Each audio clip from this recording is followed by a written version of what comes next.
올해 3분기에 중소기업 수출이 역대 최고치를 기록했습니다. 특히 중고차가 1년 전보다 80% 가까이 많이 팔렸다고 하는데요. 자동차의 세계 시간으로 들어갑니다. 오토타임즈 김성환 기자와 함께합니다. 안녕하세요. 네, 안녕하세요. 우리나라 중고차 특히 어느 나라에서 많이 사가는 거예요? 네, 가장 많은 러브콜을 보내고 있는 나라는 바로 키르기스스탄입니다. 네. 다소 낯설기도 하죠. 최근 3년간 최대 수출국으로 부상하면서 시장 점유율 30%를 기록을 했고요. 특히 이 내연기관 자동차를 중심으로 키르기스스탄은 2만 달러 이상의 고가 차량 비중이 높아서 금액 기준으로도 1위 국가에 선정이 됐습니다. 네. 이외에 저가 차량 중심의 물량 1위를 차지한 나라는 리비아입니다. 참고로 이 국내 중고차 수출 시장 한마디로 요즘 호황이다라고 볼 수가 있습니다. 최근 3년간 18배 이상 성장하면서 새로운 수출 효자 산업으로 부상하고 있는데요. 네. 지난해 기준 국내 중고차 거래량이 약 192만 대 정도인데 이 중에 33%에 해당하는 63만여 대가 해외로 팔려 나갔습니다. 이를 바탕으로 수출액 규모만 7조 원에 이릅니다.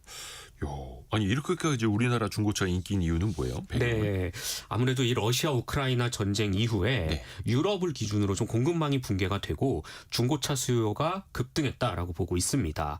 우회 경로를 통해서 러시아나 우크라이나는 중고차를 들여와야 하는데 이들에게 키르기스스탄은 중개 무역의 허브 역할을 하고 있는 것입니다. 그래서 한국 중고차를 많이 사가고 있는 것이고요.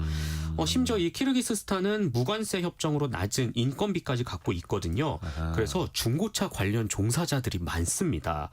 독일이나 미국 차 판매 그리고 수입이 쉽지 않은 러시아나 우크라이나 상황에서 품질 좋고 또 이제 중고 국산차의 인기가 워낙 높다 보니까 한국 내 물량을 모조리 구입하고 있는 것입니다. 그러면 키르기즈스탄을 통해서 러시아로 들어가거나 이럴 수 있는 거고요. 맞습니다. 네, 그렇게 되는 거고요.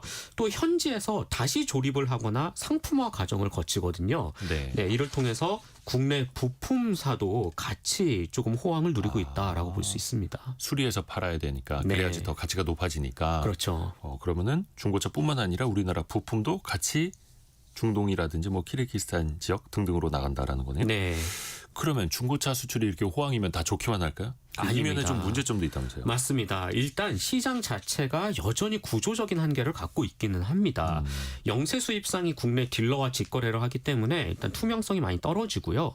또 해외 바이어들이 직접 법인을 설립해서 불법 체류 인력을 한국에 활용하는 등 비효율적인 구조가 지속되고 있습니다. 그러니까 외국인들이 한국에 회사 차려서 그 회사 통해서 중고차 수출에 나간다. 그렇죠. 네. 심지어 인력 고용은 심지어 인력 고용은 또 불법 체류를 하기도 하고요. 더욱이 국내 현행법상 중고차 수출업은 허가나 등록이 필요가 없습니다. 그러니까 검증되지 않은 업체들이 중고차 매입 과정에서 사기를 치기도 합니다. 이 부분이 한국 소비자분들은 좀 주의하셔야 되는데 높은 매입가를 제시하면서 먼저 차주에게 계약금만 이제 내고 차량을 받아간 뒤에 결함을 찾았다면서 잔금의 상당액을 떼먹는 방식입니다. 오야. 네. 그리고 또 주차 문제도 빼놓을 수 없는데요. 인천 쪽에 요즘 난리이거든요. 폭증한 수출 물량을 차에 이제 세워놓을 만한 곳이 없어서 거의 포화 상태입니다. 그래서 수출단지 주변 도로가 몸살을 앓고 있고요. 수출단지 자리 자체도 부족한 데다가 한 대당 한 10만 원 정도의 이제 주차비가 들거든요. 이 비용도 아끼겠다면서 이제 뭐 승용차나 화물차, 버스 같은 경우 대형 차들도 번호판 없이 그냥 길가에 세워져 있는 상황입니다. 그 중고차 매매업이 허가도 아니고 등록제도 아니고 그냥 누구나 할 수 있는 거였어요? 중고차 수출. 수출. 네. 그러니까 외국인들이 들어와서 또 중고차 수출업을 대한민국에서 많이 또 하고 있는 거고요. 그렇죠. 네. 요즘에 그 인천 송도 유원지 가면은 네. 저 옛날에 거기 좀 놀러 가고 오리배도 타고 했었는데 네. 다 중고차로 그냥 깔려 있더라고요. 그러니까요. 좀 미관상으로도 그렇고 좀 우범지대로 전락할 수 있지 않을까라는 걱정도 있고요. 주민들 말로는. 네. 또 산업적으로 우리나라 국내 중고차 시장은 어때요? 네, 반면에 국내 중고차 시장은 좀 정반대입니다. 약보합세를 나타내면서 미온적인 시장이 형성되고 있거든요. 확실히 수출 물량으로 차들이 많이 빠져나가다 보니까 좋은 물건은 국내에서 찾기 힘들다라는 볼멘 소리가 나오고 있고요. 네. 그리고 금리가 아직도 좀 높긴 합니다. 그래서 소비 심리가 많이 회복되었다라고 해도 소비자들이 자동차 구입까지는 선뜻 손이 가지 않는 눈치입니다. 네. 신차도 대부분 그렇고요. 그렇다 보니까 그냥 있는 차 조금 몇 년 더 타지라는 분위기이고 경기 안 좋을 때. 네, 그래서 요즘은 차값의 80-90%를 할부로 구입하는 즉 카푸어도 많이 줄었다고 합니다. 그러니까 경기가 좋을 때는 자동차 업체에서도 할부 금리도 많이 안 내려주고 그쵸. 프로모션도 많이 안 하죠. 근데 이제 자동차 매물 뭐 이게 재고 같은 거 많으면 할인 많이 해주고 네. 항상 돌고 도는데 지금은 좀 얼어붙은 상황. 네. 중고차도 좀 그렇고요. 또 주변에서 자동차 전문 기자니까 이런 질문 많이 들을 거 아니에요. 중고차 살려면 어떻게 해야 되냐? 정말 어떤 차를 많이 사야 되냐? 받는 질문인데요. 네. 이 중고차를 잘 고르려면 최대한 많은 매물을 보는 것을 추천드립니다. 일단 많이 봐라. 많이 봐야 됩니다. 정말 다다익선이다라고 생각이 들고 요즘은 인터넷 사이트가 워낙 잘 되어 있어서 대략적인 금액과 차종을 입력하면 좀 수십여 대 보기 쉽게 잘 정리되어 있습니다. 이를 바탕으로 최대한 비교를 해보고 많이 보다 보면 조금 안목이 높아질 수 있고요. 그리고 보험 이력과 성능 기록부를 열람을 해서 사고 유무나 수리 금액이 크지는 않는지 용도 변경이 자주 있던 차는 아닌지 살펴보고 난 다음에 상사에게 연락하는 것이 꿀팁입니다. 근데 이게 차는 우리가 그 내부를 세세하게 알 수가 없잖아요. 네. 겉보기엔 멀쩡한데 근데 또 나중에 알아보면 속으로는 상태가 안 좋을 수도 있죠. 마음 아프죠. 이거 네. 어떻게 확인할 수 있을까요? 네, 이 사고차 유무 아마 가장 많이 걱정이 되실 것 같은데 네. 요즘 자동차들은 워낙 부품 가격이 비싸다 보니까 대표적으로 헤드라이트도 한 개에 100만 원을 넘어가기도 합니다. 워낙 헤드라이트 하나에 다양한 기술이 숨어 있어서 네. 그래서 헤드라이트 살짝 깨져서 하나 바꿨으면 사고 금액으로 100만 원이 잡혀 있는 것이죠. 아하. 그래서 물론 완전 무사고면 가장 좋겠지만 사고 금액이 일정 부분 잡혀 있다고 해도 큰 사고는 아닐 수 있습니다. 너무 걱정할 필요는 없고요. 그렇다면 어떤 걸 가장 주의해야 하냐? 바로 교환이나 판금, 프레임 손상을 입었는지가 가장 중요합니다. 기본 골격이 되는 부분이라서 이런 부분의 손상이 발견되면 가급적 피하는 걸 추천드리고요. 요즘은 중고차 매물을 올릴 때 이러한 성능 점검 기록지를 다 같이 첨부해야 하거든요. 네. 그래서 쉽게 볼 수가 있습니다. 이마저도 못 믿겠다 하면 보험개발원에서 운영하는 카히스토리 홈페이지를 들어가서 해당 중고차의 차 번호를 입력하면 사고 유무를 정확하게 볼 수가 있습니다.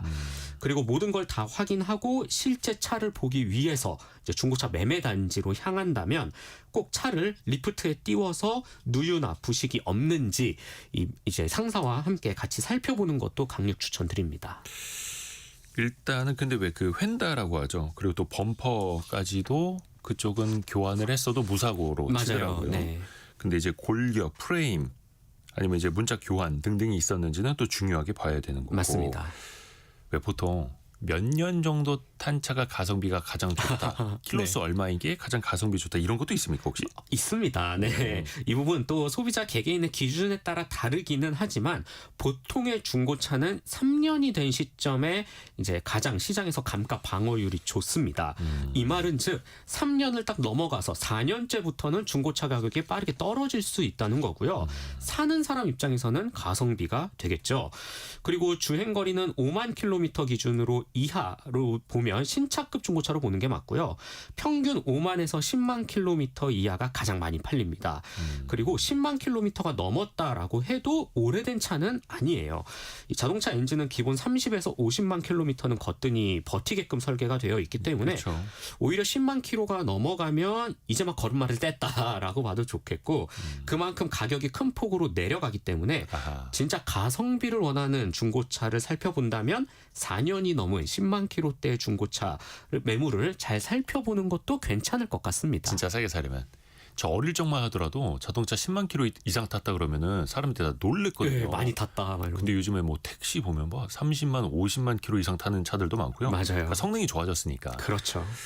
또 하나 허위 매물이나 미끼 매물 많이 사라졌다고는 합니다만 아직도 좀 있잖아요. 네. 어떻게 예방할 수 있을까요? 역시나 이 시세보다 많이 저렴한 차는 피하는 게 좋습니다. 그리고 사고 건수가 많고 금액이 크게 잡혀 있다. 또는 명의 변경 횟수가 많다면 거르는 게 좋고요. 매매단지 현장에 가서 허위 매물이나 미끼 매물이 의심이 된다 하면 더 이상 판매자와 말을 섞지 말고 최대한 빨리 자리를 뜨는 것이 핵심입니다. 물건이 빠질 수 있으니 계약금을 걸어야 한다는 식의 다급하게 보채는 판매자도 일단은 피하는 것을 추천드립니다. 오토타임즈 김성환 기자에게 또 많이 배웠습니다. 고맙습니다. 네, 감사합니다. 저희가 2부에서는요 애널리스트